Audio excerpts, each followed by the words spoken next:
terrorized by a streetcar.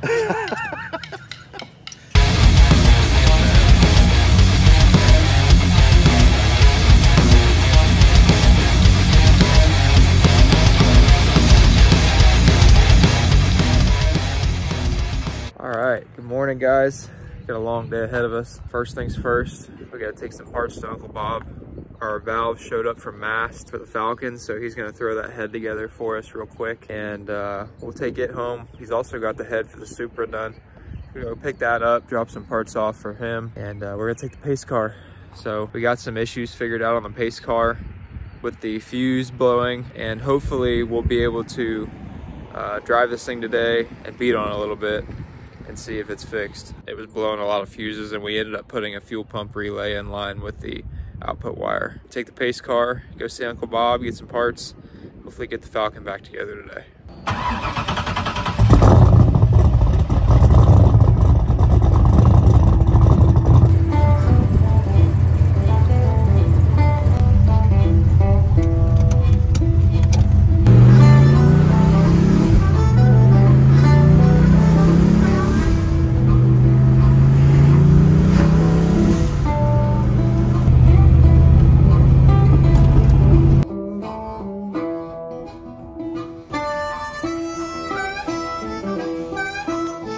How much did you have to take off of them?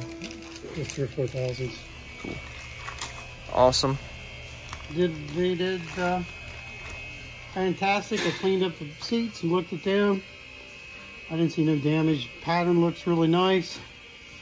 Really just cleaned everything up, milled it, and put it back together, waiting on this valve. Cool. Yeah, that valve took a little longer than expected. All right, so we got our 2JZ head for the Supra, and we've got our LS head for the Falcon, all fresh, ready to go. Thank you, Uncle Bob. You're welcome, sir. Appreciate it. See if we can get some stuff back together, maybe do some testing Friday at Trails. There you go. We'll get the push rods and get the S10 in, make some passes on it. Yep, see what we can get all back together this week. All right, so we got our cylinder head on, got it torqued down. Push rods are in there in order the correct way. What's the good news, fellers? We're in the process of fixing this thing, make it to the race this weekend. So what happened, Steve? So Take it from the top. From the top. We're going from the top. Me and your dad have been working on the 55 all day. We did a couple different changes, changed the timing. How much timing's in it now? Now there's 45 degrees in it, which is a decent amount in a big block. Yeah.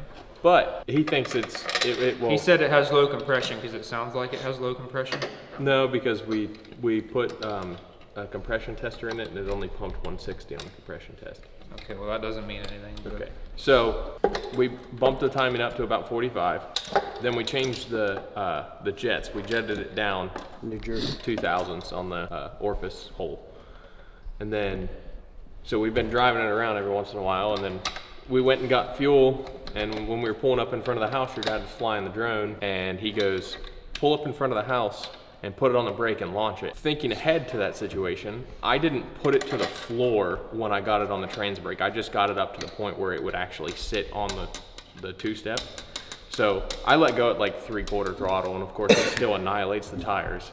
And it starts to hook up, and I pull second gear, and it starts to drive forward more and more. And as it starts to drive forward, it gets a little sideways like fishtailed, and then it comes back the other way. And as it's coming back the other way, I'm pulling high gear and like lifting off the throttle. And your dad's grabbing the roll bar, hanging onto his drone controller, and he's flying the drone. He's flying the drone at the same time in the passenger seat of the 55. And then he starts yelling, and I'm like, I'm like lifting off the throttle, and I'm slowing down and everything. And I look over at his drone screen, and it's black. And he's like, my drone got hit by a car.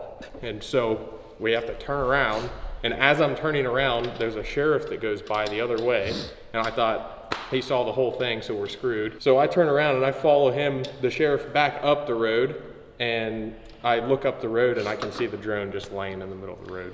Obliterated. The wing This is a normal Wednesday. wrapped around the backside of it. So he was yelling at you to slow down. He was yelling at me because. But he told you to put it on the brake and launch it. He didn't give any further instruction from there. You were just making your pass. I was just doing what I was told. He didn't tell me to not fishtail it. I mean, the fucking thing makes some power, bud. What do you expect? He should have just focused on... If he would have focused on flying his drone, we wouldn't be in this situation. Put 45 degrees of timing, of course it's gonna fishtail. I had it perfectly fine under control, and as I was just driving it, and your dad just... Hey. Stuff happens. It's all right. He's got a backup drone. We can probably just take it. He's got a backup drone? Yeah. Hey, these drones are like $1,200. No, the other one is like the $600. Oh, the shittier one. Yeah. Okay. Don't expect the shittier real drone quality ahead, guys. Yeah, sorry guys. It's my fault because I was driving the 55 like an idiot. Hello? Hello? Hello. How are you? How's your day? Well, it's alright. Just another day, huh? Another day. Can we get your side of the Steve story? Said he launched the 55 and... Yeah. So I was flying the drone and I asked Steve, I said, just pull out front of the house, set the trans brake, and launch it real quick and I'll film it with the drone, right? Mm-hmm. So he does. And I guess I didn't specify, I didn't want him to make a mile-long pass, right? Past telephone poles and neighbors' houses and everything else. He pulls out there, sets the trans brake, lets it go. It spins through first, second. He's into high gear and he's still doing this. And I finally said, hey, dude, knock it the fuck off. And in that 2 seconds, it told me to it took me to tell him to shut it the fuck down. That doesn't look terrible. It's fucked. The gimbal's fucked. I can't fly it. It's done. It's not a bucko fix. No. Are we gonna get to see that on your channel? Did you retrieve the memory card out of the drone? Yes.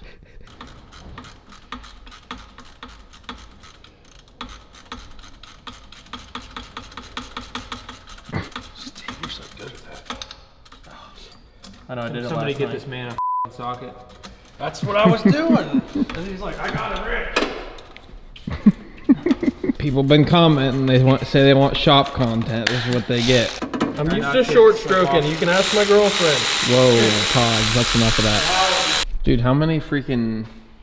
Hey, I have every one. We need them all out, man. The battery dies, you just grab another one, you know. But why do you need 3 actual tools? Well, two of them are 1/4 inch, and I have 2 that are 3/8. All right, where's the socket for the main? That should be that 11. 11 right there. What do you guys call ratchets? Or like, Ratchet? you call it a ratchet? Ratchet? Jeff calls it a socket handle. Socket hammer? Socket handle. Oh, Handle. Yeah, socket handle. I like socket hammer. Well, Jeff has a lot of names for a lot of weird things. Did you change your underwear? You, Steve. Idiot. Idiot.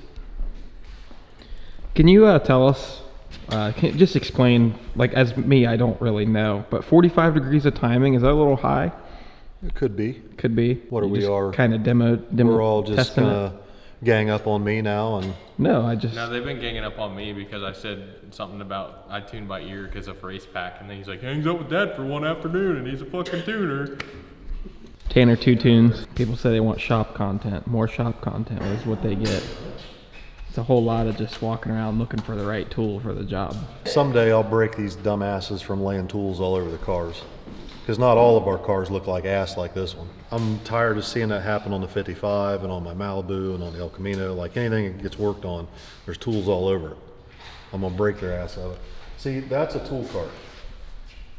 That's what that's here for. Comes in here just to complain. No, I'm not complaining. I'm just saying that is a tool cart. That's what you lay tools on. But it becomes a freaking catch-all, a shit mess, and then they stack tools all over the freaking cars, and they wonder why their shit looks like hell.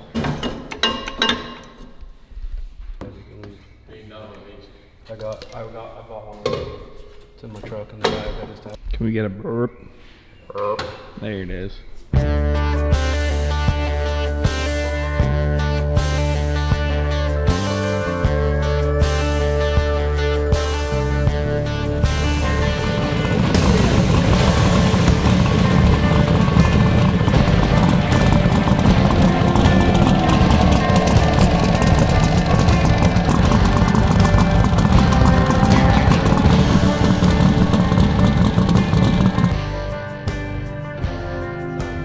What if we do the Camaro opposite of this one, white with black stripes? Be the Stormtrooper. Yeah. Everything's getting worked on. Yeah. There's a lot going on today. There's too much going on today. A wipe-off board. This means we're like getting organized for like checklists, things to do, things that need done. This is good. I mean, it looks like somebody started and then But it's a start. somebody started and then got progress. overwhelmed and was Yeah. like, eh. It's a start. I just see S10 Falcon Nova Dodge. I did an oil change on it. That's why it says LOF. What's Lube and oil filter. Oh, acronyms. Look at the lube tech. L-O. Look at the lube tech. I brought him on board, by the way. That was my decision. Lube and oil filter. I don't know if I take credit for that. Come in here. Just show kidding, everybody Steve. I'm just kidding. Jeez. this. Look at this conference table. Because where we can have conferences and eat our pizza. Listen, so for $200, we get this awesome conference table. A We can have. $200 conference table that came with a wild goose chase. That's all right, but listen, we can have meetings, lunches. We can do a podcast in here, like all the things. I'm gonna get the table wrapped with something really cool. It's gonna be awesome. Hey, there's the rest of your pizza you were looking for. Yeah, I took care of it. Bro, you're a non-crust eating fool. You're gonna get roasted for that. What? Yeah. You don't eat the crust? No, not unless I got marinara to dip it in. Who wants raw crust? Raw crust. Yeah, with nothing on it. It's just a waste. Bucko's up to something. You hauling scrap today? Maybe. Maybe. And then got a Hemi in it? No. Lack of maintenance. Thing was built the same year I was born. I've been maintaining it my entire life.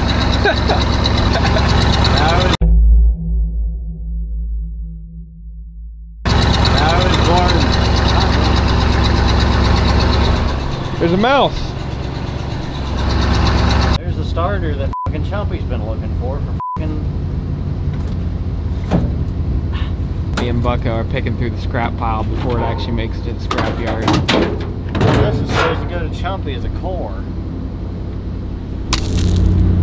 He's been asking for it for like, I don't know, 6 months. There's some nice pipe in there. Nice pipe. We got a 3/4 race cam. 3/4 race cam. What the fuck? That's my fire extinguisher. Well, you fill them up. You take the top off and you fill them full of water, right? Then you take your air compressor and pump air into it to a certain PSI. Once the gauge reads, then it's loaded. So then when you're doing something you think you might have a fire, and it does happen, you can pull the pin, use a fire extinguisher, spray it down with water. They thought it's just, you know, you just trash it after it's empty, huh? No, it's a reusable one. Yeah. So once you have a fire, you can just keep putting them out. And you run out of water, you run out, fill it up, run back in, keep spraying.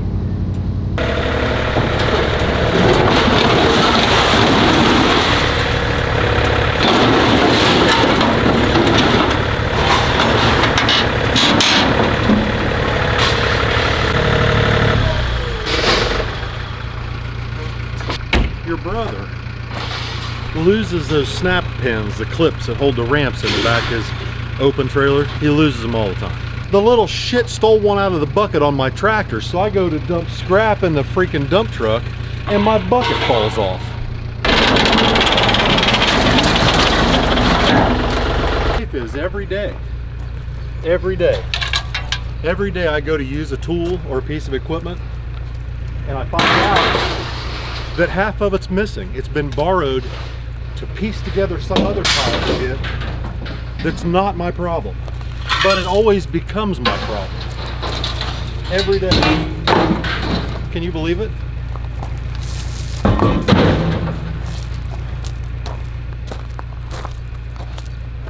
Cam sensor plugged in.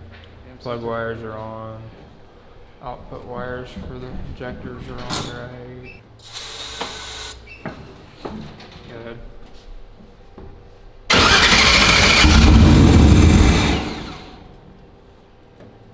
Hey, leak. Fuel leak.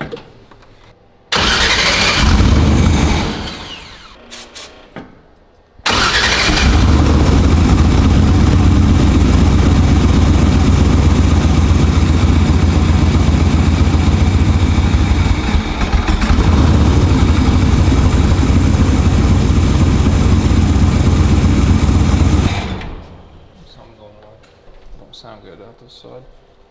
All right, so give me the rundown. Give me the whole diagnostic. All right. So we fired this thing up and it was on 7 holes and we're like, oh no. So we compression test this side. Every single cylinder pumped 150. So it wasn't a compression thing. We had spark. We weren't sure if we had fuel yet. Fuel though, because we don't have ditto lights to test the injectors, but notice our MAT sensor was not working, but we found that it stopped working somewhere in Florida. So it was obviously working at King of Columbus without it. And then I was poking around and I found a ground on the back of the head that wasn't hooked up that ties the heads together. I'm not sure how it works, but they've always been tied together and I hooked it back up that way and now it sounds fine. Because it was idling very lean before and it sounded like some of the injectors weren't even opening at all. So I think it was just a ground problem for the injectors. Or maybe the coils, but probably the injectors I would say. But just there's a small little ground wire. It ties both heads together. In fairness, we've had it together, back apart and back together in 24 hours. Oh my God, man. This thing's been kicking our ass. Hello. Hello. We're out here at National Trails today. It's a beautiful day, 70 degrees. Got a little private test session. Oil pressure is solved. We think. We're gonna see this first hit. We gonna see. You gonna run out to 330 again just to be safe? Probably. See how it feels. I'm gonna try to watch it on the dash a little bit. Okay.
So I didn't expect it to go this fast because it was so uneventful, even though it was wheels up to the finish line.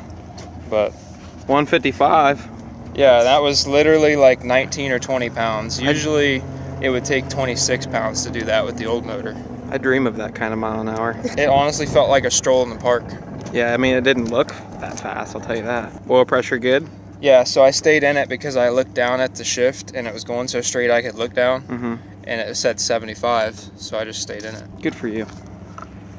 Personal best. Now we get to turn it up. I looked down at the shift and it had 75, so I stayed in it. Only like 19, 20 pounds.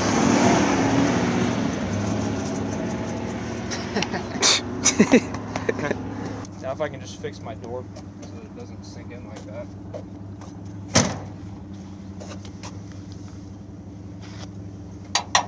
That's the fender. What'd you say, bud? Oil pressure is at like 75, across the line at like 70. I think we're gonna be okay. It's better than 120 pounds of oil pressure. That's too much. Who had that? Oh, my old motor, everyone. Yeah, when it spun the bearing, it had 120. Yeah. What are you gonna change for next pass? I'm gonna try to get after it a little bit earlier. What was the 60 foot on that last one? It's only a 125. Oh yeah. It had a no prep 60 foot tune in it, and it's pretty good prep today. I can limit the front end travel some more, and I'll probably leave it another 200 RPM, maybe another pound of boost. What's the goal? $9.99 on motor. Oh, so you're just on motor today, huh? Yep. This converter is really loose, so there's no sense in like spraying it, working it hard when we're gonna change the converter anyway. Yeah.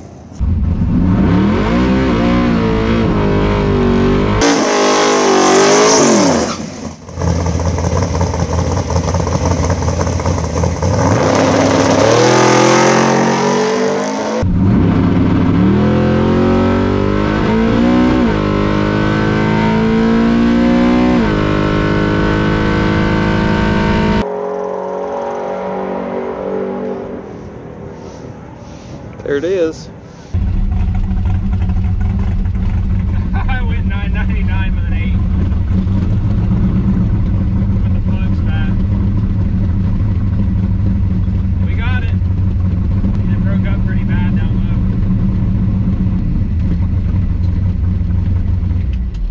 Got it. Got it. And it was breaking up too. Was it? Yeah. Where at? Well, down low. Down low? In first gear. The plugs were, it needs like 7s for all motor.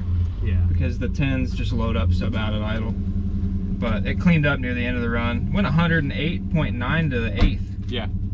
It's really good. Well, it went, you remember what I said it would go to the 8th mile? 636, it went 636 with an 8.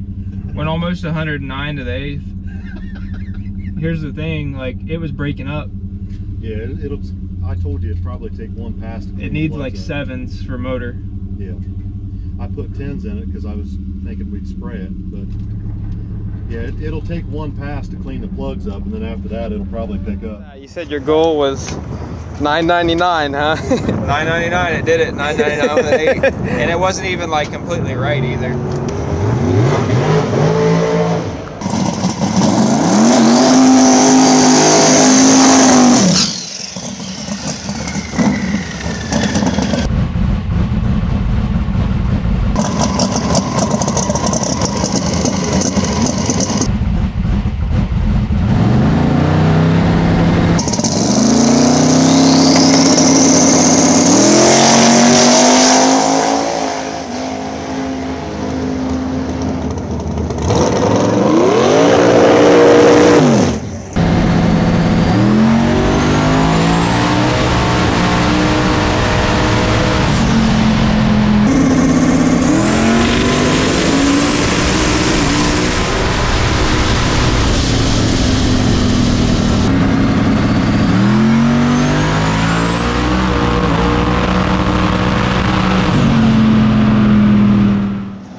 Look at that. Got Ford stuff to fix. Oh no. How'd that last pass go? It's pretty good. I felt like it had a little bit of wheel speed, so I gave it a quick pedal, and it went a 478 and a 157. I didn't get fully in the throttle. I was only like 85 to 90% down track. So when that happens, the boost modulation on this Ollie system will give it less dome pressure based on your throttle input. So it really only had another pound of boost instead of the 5 I asked for. So 1 more pound of boost, it picked up 2 or 3 mile an hour with a pedal. Yeah. I'm happy with that. We're in the 470s now. Oil pressure was 85. I'm pretty happy with it so far. What happened? Well, a rocker came loose on one of her passes. She brought it back. I heard it and I was like, hey, let's take the valve cover off and check it. And my dad came over. He's like, no, it's fine. So she went and made another pass, and the rocker came clear off and broke the guide plate. Sure, that's all. Gnarly. Yep. So hard on shit. So we'll have to put that back in. And That happened to me with this thing, but like, I've driven it a lot since it did that. And I just wonder maybe if it needs an oil change, and maybe the push rod wasn't pumped up very good, so then it allowed the rocker to come loose. Who knows? Are you sure that's not stitches deep? That looks Hey guys, why is there blood everywhere? Tanner has soft hands. Oh my god. Wow, that is Why? Stop hurting yourself. Okay, so I reached under the header to put the plug wire on, and I dropped it. And as I pulled my hand away and put my hand down to grab the spark plug wire, I felt something just go right through my knuckle, and I'm like, wow, that felt weird. And I look, and as I'm pulling it out, there's blood going everywhere. So. Buddy, you gotta slow down. There's so much blood in this car. From now on, we're not going to wrap the car in crash wrap. We're going to wrap him in crash wrap. Yeah, no shit. Do you have a first aid kit with you? Well, it's Tanner, and he's... All right. All right, bring it with you. Tanner's leaking. Make any changes for this pass? Not really. We just put 1 more pound of boost to it. The last pass, it drove to the left, but I think it was something that I did when I lined up in the steering wheel. So I'm gonna try to line it up better when I leave this time and see if we can go 460 something.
That was fast.